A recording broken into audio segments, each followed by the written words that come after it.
never come about by chance. And I suppose it's possible that you might find evidence for that if you look at the details of biochemistry, molecular biology. You might find a signature of some sort of designer. Wait a second. Richard Dawkins thought intelligent design might be a legitimate pursuit? Richard Dawkins is his name. Arguably the world's most famous atheist. I don't know how you would test for that, but maybe we'll ask him. So, right off the bat, what's wrong with, in your opinion, with believing in a God, regardless of who the God is? I think it's false. I think that it's a matter of belief without evidence. And I suppose it's possible that you might find evidence for that if you look at the details of biochemistry, molecular biology. You might find a signature of some sort of designer. Wait a second. Richard Dawkins thought intelligent design might be a legitimate pursuit? And that designer could well be a higher intelligence from elsewhere in the universe. In the 20th century, the theory of evolution was refuted not only by molecular biology, but also by paleontology, that is, fossil science. A second proof usually offered is the fossil record. According to most biology textbooks, fossils show the gradual development of life from simple to complex over hundreds of millions of years. But a growing number of scientists say that this textbook story is incomplete and even misleading, because it ignores an extraordinary event in the history of life known as the Cambrian explosion. The oldest stratum of the Earth in which fossils of living creatures have been found is that of the Cambrian, which has an estimated age of 500 to 530 million years. In strata older than the Cambrian, no fossils of any creatures except a few unicellular organisms are to be seen. In the Cambrian period, however, many diverse species appear quite abruptly. More than 30 invertebrate species such as jellyfish, starfish, trilobites, and snails emerge all of a sudden. In Darwin's theory, if you think of the branching tree, Darwin's branching tree, the common ancestor down here and the different modern forms of animals up here, you would have one form to begin with, and then it would gradually diverge into slightly different forms and more different until you get the major differences that we see now. The problem with the Cambrian explosion is that all these major differences appear together at the same time, with no fossil evidence that they descended from this common ancestor. The article reported on cutting-edge research by Chinese scientist J.Y. Chen, an internationally respected paleontologist at the Nanjing Institute of Paleontology and Geology. Chen's discoveries in the fossil beds in Xinjiang, China, have rocked the scientific establishment. Located in the province of Yunnan in southern China, Xinjiang has some of the world's best preserved fossils from the Cambrian era. Darwinism has maybe only telling a part story for evolution. According to Chen, the fossils he's discovered turn Darwin's tree of life upside down. Darwin's tree, reverse condition, very unexpectedly, our research is convincing major phyla starting down below at beginning of Cambrian. Base is wide, gradually narrow, so this is almost turned on different way. This situation refutes the theory of evolution for sure, because Darwin wrote in The Origin of Species, if numerous species belonging to the same genera or families have really started into life all at once, the fact would be fatal to the theory of descent with slow modification through natural selection. This fatal stroke that frightened Darwin comes from the Cambrian period, right at the outset of the fossil record. No fossil remains supporting evolution have ever been unearthed in excavations conducted in every corner of the world. Professor Roberto Fondi is a specialist in paleontology. He teaches at the Department of Earth Sciences in the University of Siena in Italy. You may be surprised to know that the fundamental assumptions upon which evolutionary thinking is based are not at all confirmed by paleontology. All the biological groups, from bacteria and blue-green algae to man, appear abruptly in the fossil record without any links connecting them with each other. Why is it then that so many people believe the fossils prove evolution? Evolution is presented to grown-ups and taught to the very young as a fact that has been verified and demonstrated for so long that it is a waste of time and even ridiculous to question it. So, what is the truth of the matter? Well, there is a history book of the past, and that is the rocks and the fossilized remains in them. So it is up to the paleontologist to read that book and give the answer. And what do you read in that book, Professor? The fact is that after nearly 2 centuries of intense research, the paleontological evidence for evolutionary theory is not only rare, but highly questionable. The point is that if evolution had really happened, the evidence would be in great abundance and incontestable. The museums would be overflowing with fossils, clearly documenting the transitions between the various biological groups. Yet there are none. Moreover, there is no indication that the situation will change in the future. Those very few fossils which are claimed to show some kind of evolutionary link, such as the amphibians Ichthyostica and Simoria, the reptile Proplogognathus, the bird Archaeopteryx, and the Australopithecine ape called Homo habilis, are very far from conclusive. Faced with these realities made clear by the fossil record, evolutionists directed all their attention to the claim that man evolved from ape-like creatures. 6,500 different ape species have lived so far, and the majority of them are extinct. The skulls of these extinct apes, both big and small, constituted a great resource for evolutionists on which to exercise their imaginations freely. Arranging the skulls of these extinct ape species from the smallest to the biggest, and adding some skulls of vanished human races to the series, evolutionists concocted the scenario of human evolution.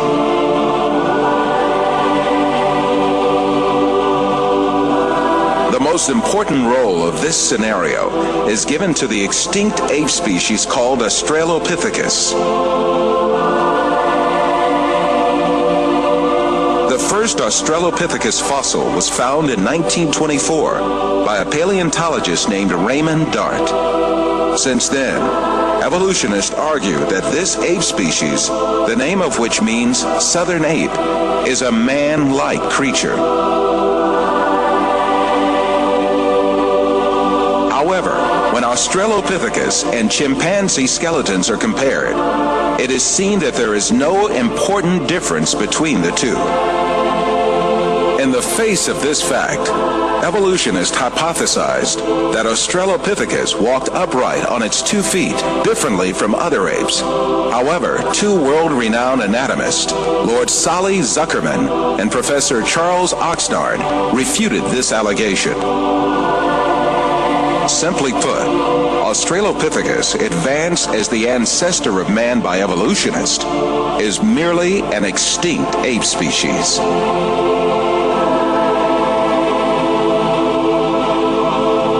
On the other hand, fossils that are included by evolutionists under imaginary classifications, such as Homo erectus, Homo ergaster, or Homo sapien archaic, in fact belong to different human races. When these fossils are inspected, it is seen that their skeletons are essentially the same as those of people living today. The only dissimilarities are a few structural differences in their skulls. But differences like these are to be found in different human races alive on Earth today.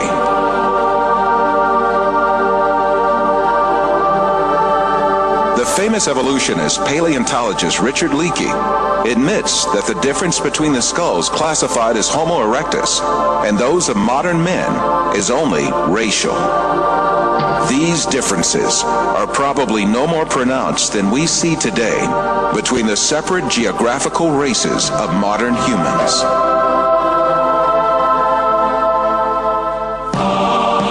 The only defense left to evolutionists against all these scientific facts is just one thing: propaganda.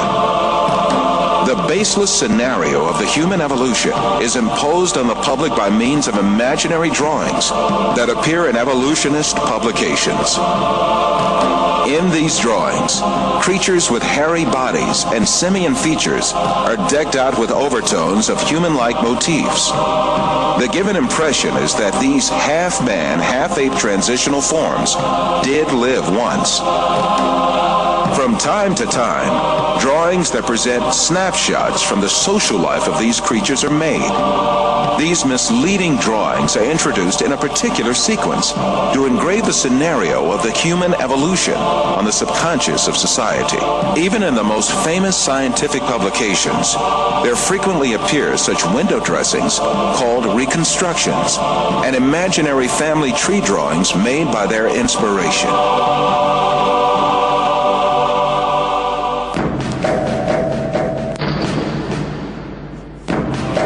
The imaginative power of evolutionists is not limited to fictional drawings and models.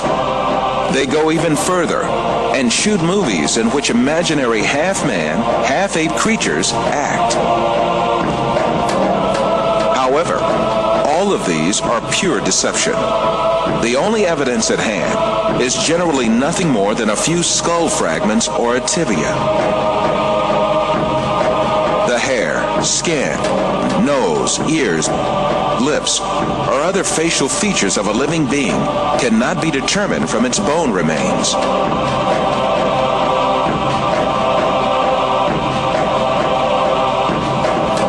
Evolutionists shape these soft tissues, which leave no trace in the fossil, to suit the purposes of their theory, and produce imaginary reconstructions in their workshops.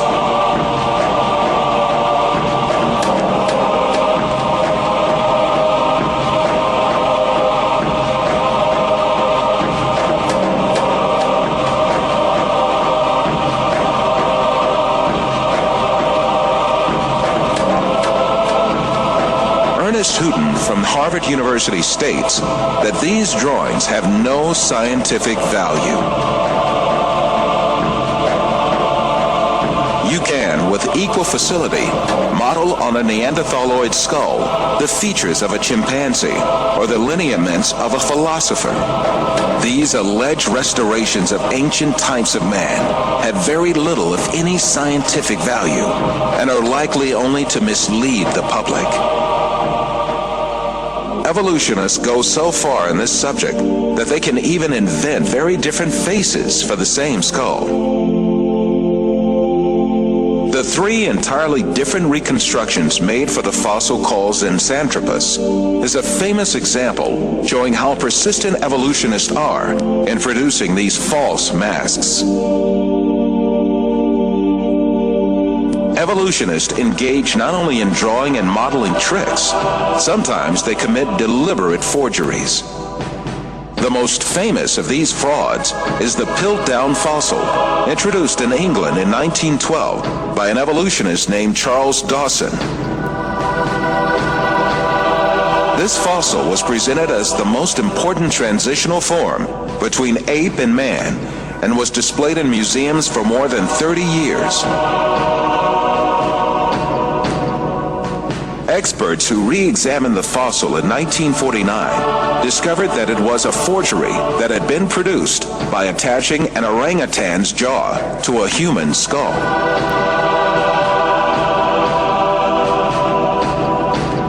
Another intermediate transitional form fabricated by evolutionists was the Nebraska man. This was cooked up in 1922 on the basis of a single fossil tooth. The evolutionists did not neglect to give it an ostentatious Latin name, Asparapithecus haroldcooki. or to make imaginary drawings related to it. It was soon revealed that the tooth that had been the source of inspiration for Nebraska Man, in fact, belonged to a wild pig. Many other fossil skulls have been presented as great evidence for evolution, failed one by one. Neanderthal man was advanced as evidence in 1856, dismissed in 1960. Piltdown man was advanced as evidence in 1912, dismissed in 1953. Zinzanthropus was advanced as evidence in 1959, dismissed in 1960. Ramapithecus was advanced as evidence in 1964, dismissed in 1979.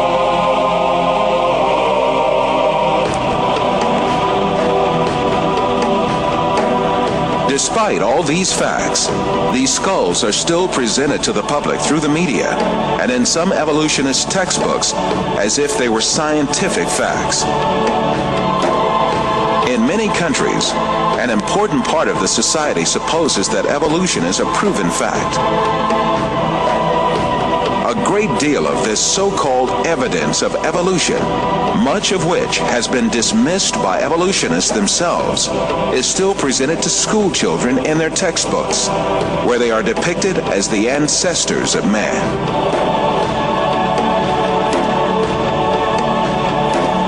In fact, the truth that the evolutionists try so hard to deny and conceal is there for all to see. Species appeared all of a sudden and perfectly on the earth. That is, they were created. The divine creator, ruling over the whole of nature, created all kinds with their unique and perfect traits. That divine creator is Allah, the one and only God. He is the Lord of the heavens, the earth, and all that is between them.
As my knowledge of science grew, 25 years ago, in basically a flash, I came to the conclusion that the universe is so perfectly made and everything so perfectly matches together that there must be God and only one God. So I accepted there is God, but I was not looking for a religion. I thought all religions are wrong. Christians say this is one. The Jews said Jews are chosen people, and if you're not Jew, you're not chosen. And about Islam, I only had negative information. So how does one distinguish with all the different ways of life, calling to people, telling them that they're the only way? How do we distinguish what's the right way with all this confusion? First of all, let's get this straight. It has to be really easy to tell if Islam is a true religion or a fake religion. And it has to be real easy to see which religion on earth is the one from Allah and which is the one from men, from devils, from con men, what have you. It can't be that the one true religion from Allah, that's generally from God, is going to look exactly and not discernible from the one that's from devils, one that's written by men or made up by men or altered by men, and I can't tell which is the one authored by Allah and which is the one authored by people. It can't be. Then he finished the sentence. He said, I'll go to your faith. It's better than my faith, but you'll need proof. And I said, man, religion has never been about proof. It's about faith. That's it. That's what religion is. He said, in Islam, we have both. We have proof and faith. We have both. We have proof and faith. We have both. We have proof and faith. So different people from different religions used to knock on my door. And once the discussions got down to evidence, they had no answers. And that wasn't going to fly with me. And then I discovered Islam. And shortly after, I became Muslim. 1,400 years ago, when the world was immersed in darkness, the Quran was revealed, which brought light to a beleaguered world.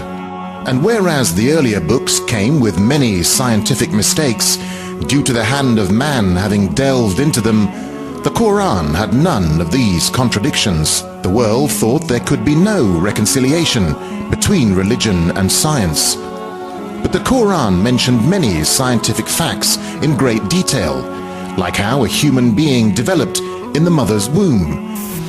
As a medical doctor, particularly attracted to natural sciences and physiology, I must confess that in 1972, when I read the Quran in the original text for the first time, these data concerning man were those which impressed me most.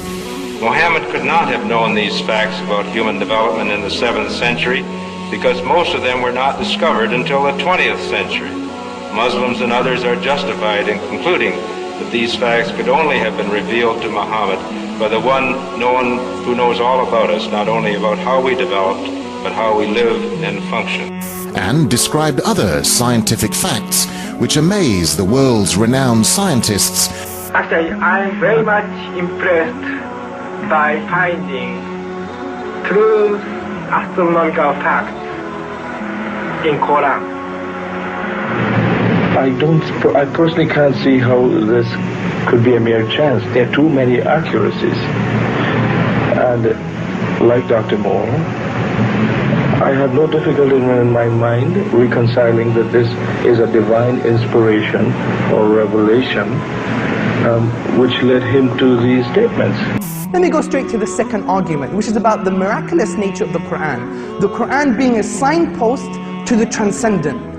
What I mean by this is that the Quran can only be best explained by the fact that it is a divine book. And I'm going to use the inimitability of the Quran for this. Now, what do I mean by inimitability? What I mean by inimitability is that the Quran cannot be emulated, reproduced, matched or copied with regards to its literary and linguistic features. But since Prophet Muhammad, peace be upon him, is the last messenger that was sent to mankind, isn't it fair that his message, the miracle that came with him and his message be preserved till the end of time, so that humans can still make that judgment call whether this miracle and message is in fact man-made or divine, man-made or divine, man-made. And then when I was maybe about 1/3 in Quran, I remember telling my wife, you know, this Muhammad, he must have been a very smart, very intelligent man, because this book is very clear, very logical, very easy to follow, and there are no contradictions. No contradictions. But then as I read later, I suddenly saw a scientific fact which I knew was only discovered in the 20th century. So immediately I saw that Muhammad is not the author of the Quran. That Muhammad is a messenger sent by God to give the Quran to mankind. Muhammad is a messenger sent by God to give the Quran to mankind.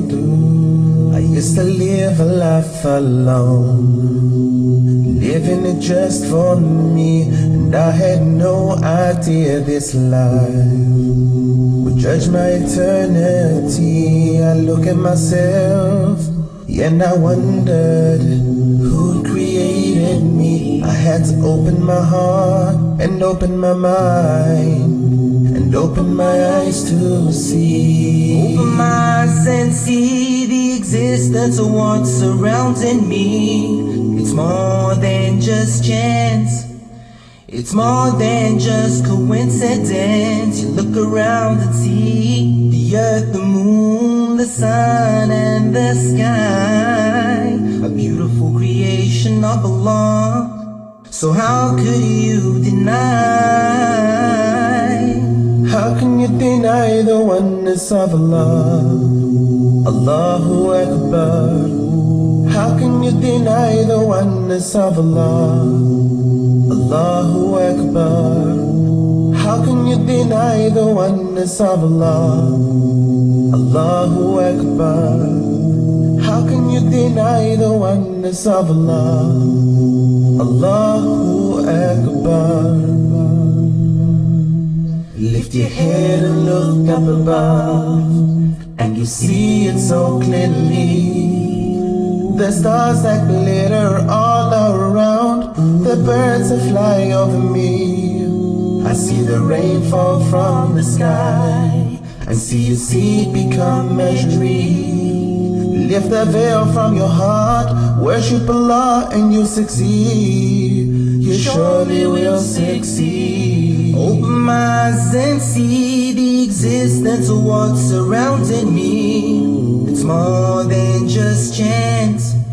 It's more than just coincidence. The air that I breathe, the food that I need, the plants and the trees, the sun and the seas, you and me, everything you see. So how could you deny? How can you deny the oneness of Allah? Allahu Akbar. How can you deny the oneness of Allah? Allahu Akbar. How can you deny the oneness of Allah? Allahu Akbar. How can you deny the oneness of Allah? Allahu Akbar.